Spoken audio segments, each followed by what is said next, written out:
This is the English on Air podcast where we interview interesting guests and teach English at the same time. In this podcast we have a very special guest. She's an actress and a writer from Finland. It's Eeva Putro. It's the second part of Eva's interview.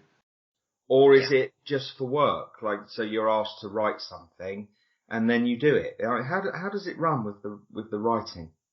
Mostly it's a calling for ideas. It's not calling for writing itself, but more like for this.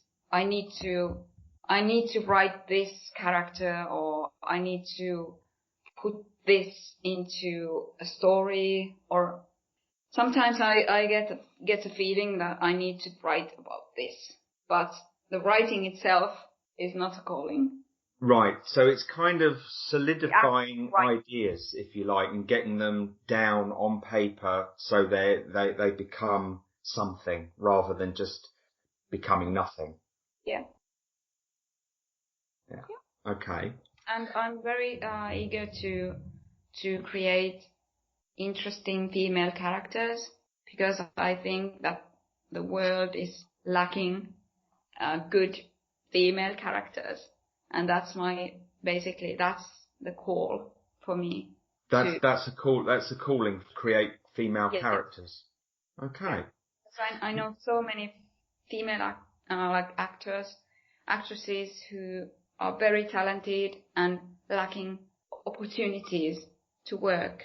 So it would be nice to create as many female characters as I only can or have time to do in my life.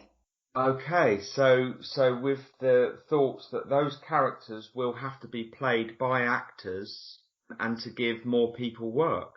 Yeah, that's one side of it.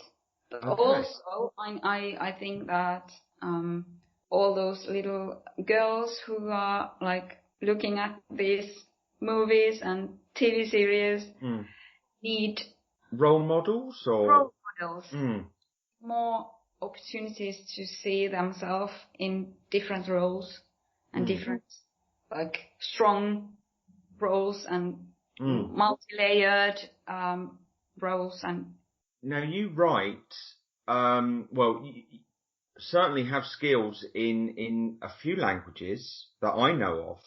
So your mother tongue is Finnish, but then when you were in Tove as an actress, so aside from the writing of the screenplay as an actress, you were speaking in Swedish. I speak to you in English, and I know that you speak Russian. So there's a lot of languages flying around there. Do you write in different languages?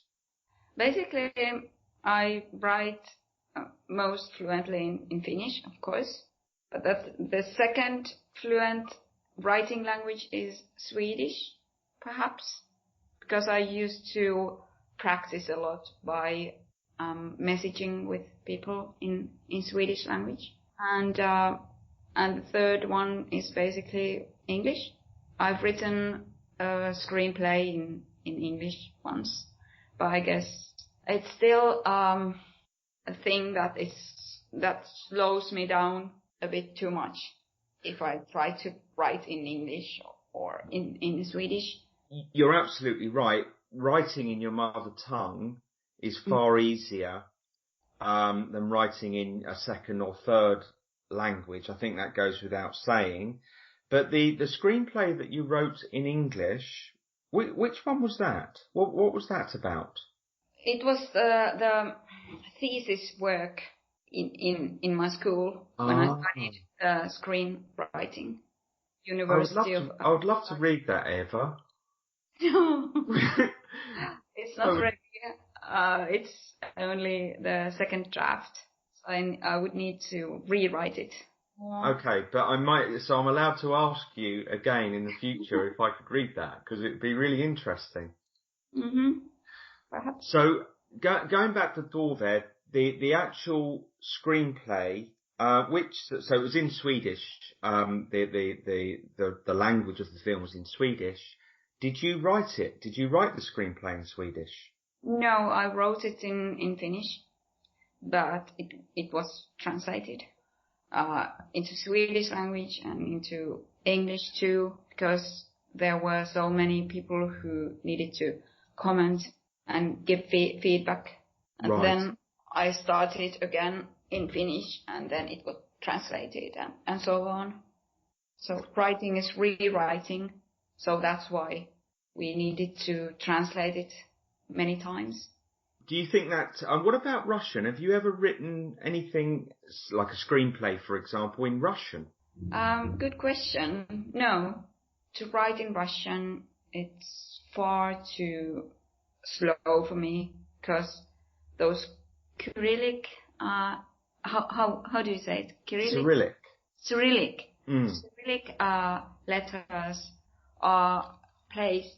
Okay, well that must be really, really difficult. It's hard enough to write in another language, but when you've got another alphabet, that must be really, really difficult. Yeah, I can speak quite fluently and I can act, obviously, in Russian. But to write, it's so slow that I can't say I could write in Russian. Okay, have you got a favourite writer or a favourite book that you can tell us about? Unfortunately, most of them are written by men. I tried to find something which would be very important for me, written by female authors. Okay. But one of my favorites is Mika Valtari with Sinuhe, Egyptian. Do you know what? That's one of the that's the only book of Mika Valtari that I've actually read. So yeah, okay. So Mika Valtari. Did you like it? To be honest, it was one of those situations where I could completely see that he was a fantastic writer, but the story somehow didn't go well with me. It was so detailed, but it didn't grasp me where so it was a book that I could put down. Whereas if I have read certain books, very rarely I would say that I find a book that I can't put down. But that's the loveliest thing, when you find something that you literally cannot put down. But I didn't find that with that story. And it may have been the incredible detail that he wrote the story in. I love detailed stories. For example, one of my favorites is Marcel Proust. Yes. You know him? Yes. I've not read any of his work, but yeah, I know him. I adore him. I adore how he's writing, and yeah. All right. Any others? Others, I love Roald Dahl. Eva, that's nice, because I introduced you to Roald Dahl. No, you didn't. No, I didn't. I thought I did. I had met from him. Okay. Because we've been reading Roald Dahl stories, haven't we? Together, short stories. Yes. Okay. From before. Okay. Yes, and I also like Tolstoy. Mm-hmm. Steinbeck. You've got, just the writers that you've just mentioned, there's a big variation. They're all very different. If you're doing writing projects for work, what happens on those days when you're not really feeling creative or you're not on form? How do you deal with that? Then I'm a master of procrastinating. Right. So maybe I'm cleaning my home and, I don't know, doing anything that comes into my mind. Maybe I go out and go to the gym to swim.